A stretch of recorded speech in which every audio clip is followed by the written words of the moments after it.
Hello, good people of YouTube. Mountbatten here, and today, well, since you are watching the video that you are watching today, if you watched Saturday's video, you know that there was a bit of an issue with the coupon for resource ships in the armory, and I accidentally used that coupon on the Pommern instead of the Shikishima, which when I meant to use it on the Shikishima. So Wargaming support has gotten back to me, and they are working with me. What they're going to do is they are going to pull the 51,000 coal out of my account to cover the rest of the cost of the Pommern at full price, and then they're going to pull the 24,000 steel out of my account to cover the cost of the Shikishima at coupon price, and then credit my account with the Shikishima. So thank you, Wargaming, for working with me there. And they got back to me with that proposition like literally the day that like early Saturday morning. I can't remember what time, but it was pretty early. So the video watched on Saturday. By the time that actually gone up, Wargaming had gotten back to me, or shortly after it went up, Wargaming got back to me. So thank you, Wargaming, for that, and that's why you guys are viewing a Pommern second impression video today. So let's go ahead and get right into it. So, oh, by the way, if you do want to see all of the detailed statistics of the Pommern, like the reload time of the guns, the armor layout, we are going to talk about some of those things in this video. But if you want like a detailed breakdown of all the ship's stats, go watch the first impressions video, then come back here and finish up with the second impressions video. So, the Pommern. At the end of the first impressions video, I said that the Pommern was a fun ship, but I didn't see it being a super competitive ship that you would see in like tier 9 ranked, or if they do clan battles at tier 9.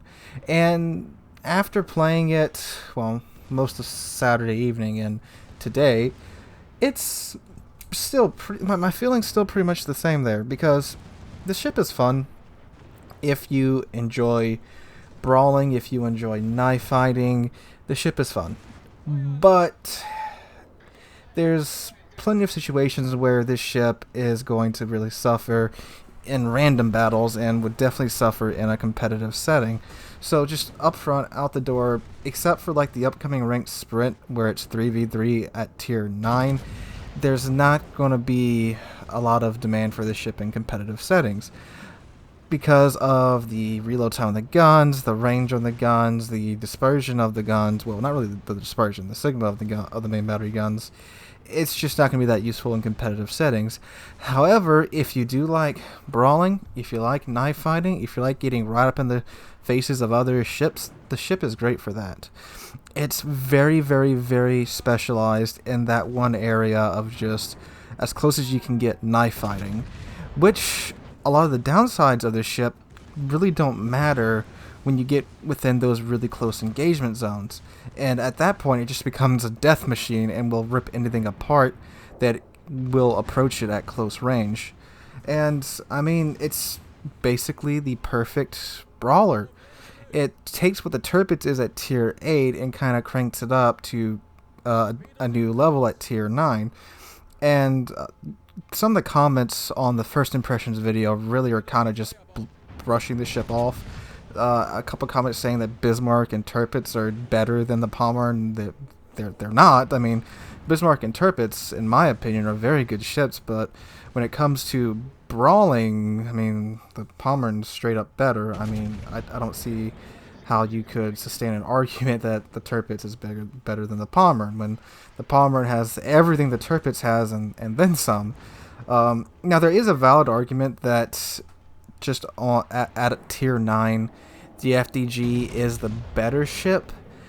And, yeah, sure, it's the better ship overall, because the FDG is slightly better at being a more well-rounded ship.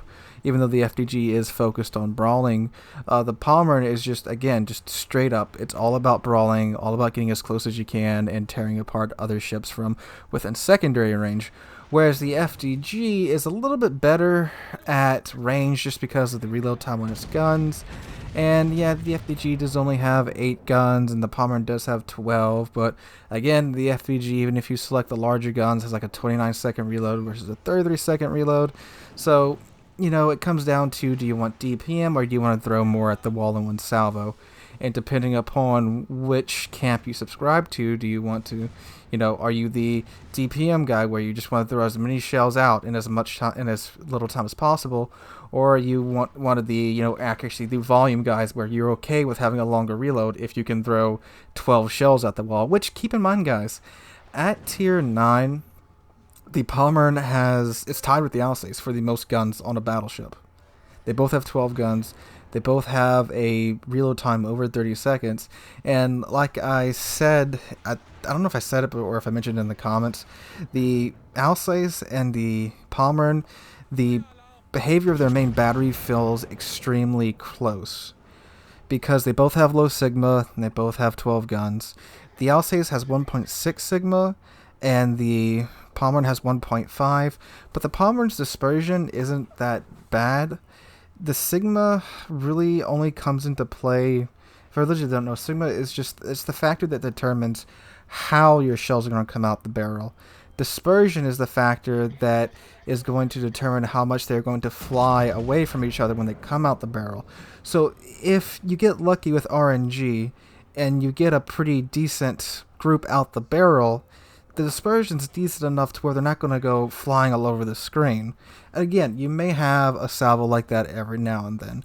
And it's going to be a little bit more common with the Pommern than the Alsace because it has 0.1 less sigma. But it's reliably wonky. If you've played the Massachusetts or the Alsace, you know what I mean. It's like, the shells are going to come out funky, so you know that you can kind of generally aim for the ship and have a fairly good amount of confidence that the shells will hit.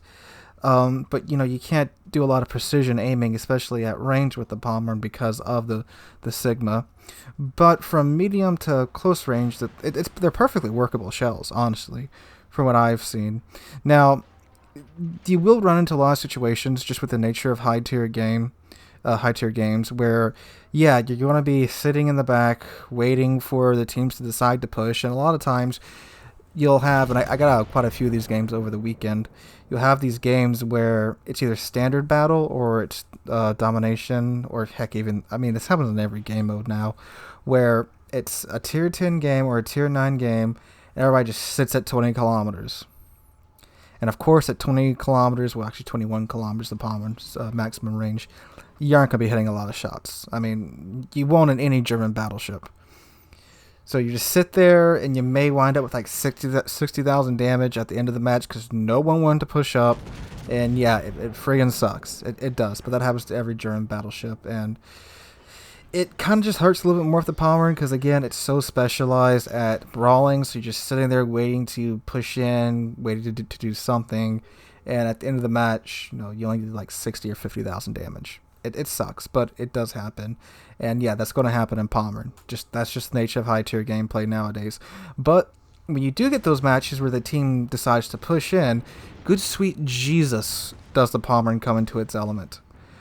Once you get a ship within like 12 or 13 kilometers, if they aren't running away from you, they're dead.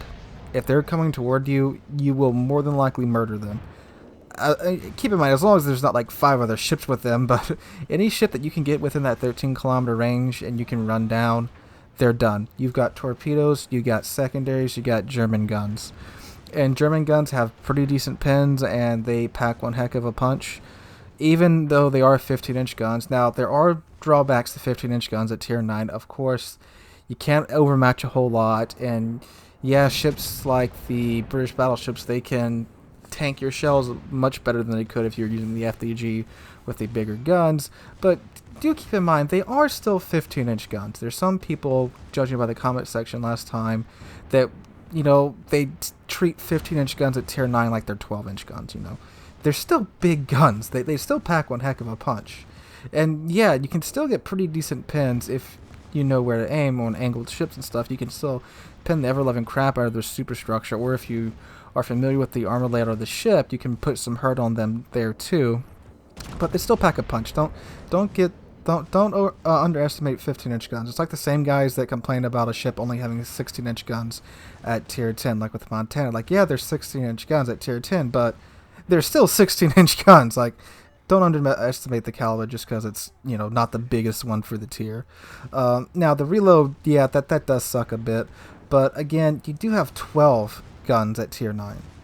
That's throwing a lot of shells at the wall. And even if half of them fully pinned, that's a lot of hurt that you're putting down range. But yeah, the guns, they're not amazing, but they're far from terrible. Now, the secondaries, yeah, they're not all that accurate. I think they're actually slightly less accurate than the FGGs, but again, if you get a ship within secondary range and you can keep the secondaries on them, they're going to be in for a world of hurt, just because if you have a full secondary build, the reload time of the gun on the secondary guns is really good.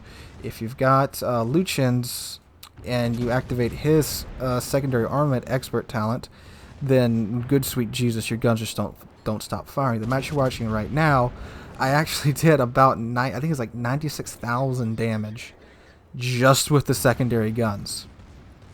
Yeah, 96,000 damage just with the secondary guns in this battle.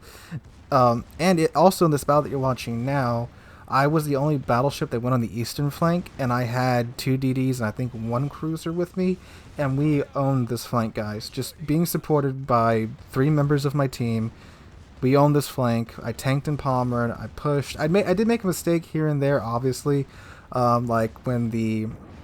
what was it? Oh, it was an Ognivoid. The Ognivoid laid down a smoke screen for me, and I actually took a break to kind of, you know, I was getting hit a lot from the Monarch, and I was at pretty low health by this time. So I stopped in smoke, and I unfortunately let him get out of my secondary range, and when I went to re-engage, obviously I didn't have that never-ending line of secondaries raining down on him, and that unfortunately cost me my life. But, you know, I still did very well in this match, and we did manage to win because we kept him busy on the eastern flank. But yeah, that's a knock against me, not exactly against the Pommern. But yeah, the ship with a full secondary build, which is how it should be played, is absolutely a machine.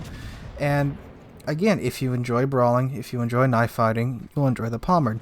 Now, it does have torpedoes, but honestly, I haven't used them that much. And my general rule with torpedoes on a battleship is that you shouldn't be trying to use them, but they're mainly really only supposed to be used in brawling situations anyway.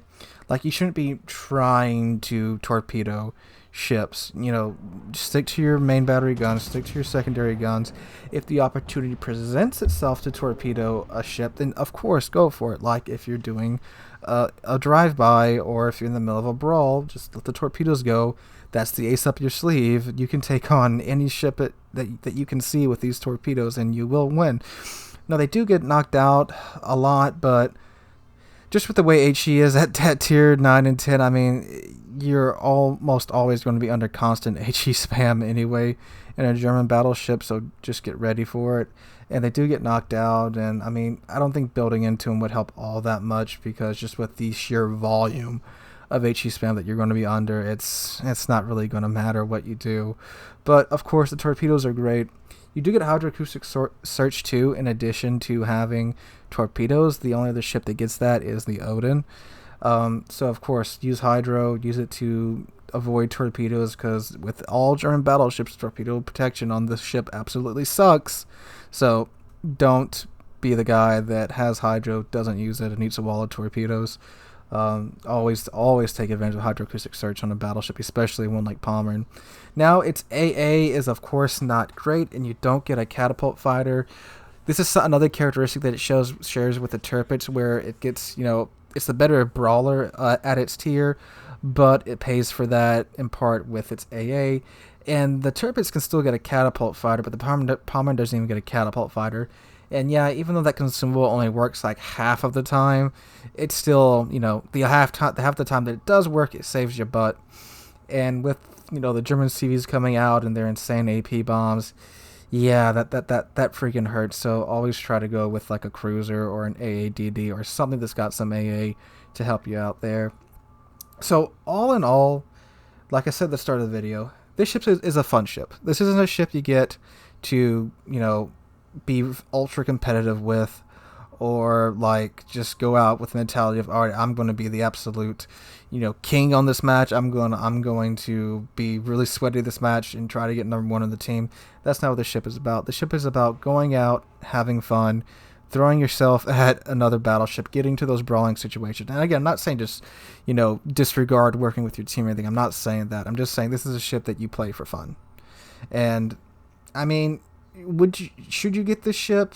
If you enjoy brawling, if you're a person that enjoys German battleships, you like playing close, this is a ship for you. But if you're a person that wants to, and keep in mind too, this is a tier 9 premium. So you're either going to have to save up the time and get the coal, or spend I think it's $80 in the premium shop. Obviously, that's a lot of money, and like I said in the first impressions video, I wouldn't outright spend $80 on this ship. But if you got the coal and you already have something like the Thunderer or one of the other high tier premium ships in the armory that are considered to be, must buys, then if you got those, or if you just really want the Pommern, it's not a bad buy if you understand what it is and how it's meant to be played. It's not a bad ship at all, in my opinion, but it's just not one that you should prioritize getting over like the Thunderer. So if you don't have the Thunderer yet, save up your coal, get the Thunderer. That thing's it's the Thunderer. It's like pretty much broken, but gets a buy because it's not Russian. So get the Thunderer, and then I would save up and get the Pommern. And again, this is a ship you could get potentially for free. And in that context, it's a great ship. It's an incredibly fun, free tier 9 premium ship.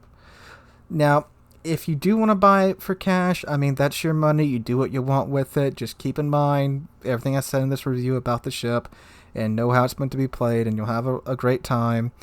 And if it goes on sale in the premium shop, I would pick it up then, but paying full price for this ship, I wouldn't recommend it.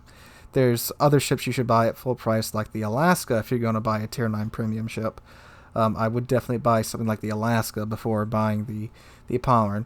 So anyway, guys, that's my second impression review on the Pommern. Just a quick wrap up. It's a fun ship, not super competitive. If you know how to play it, you understand what the ship is, you'll have a great time. So let me know in the comments down below. You're planning on picking up the Pommern. If so, let me know why. If not, let me know why. If you did enjoy the video, make sure you drop a like and subscribe to the channel. We are very close to 15,000 subscribers.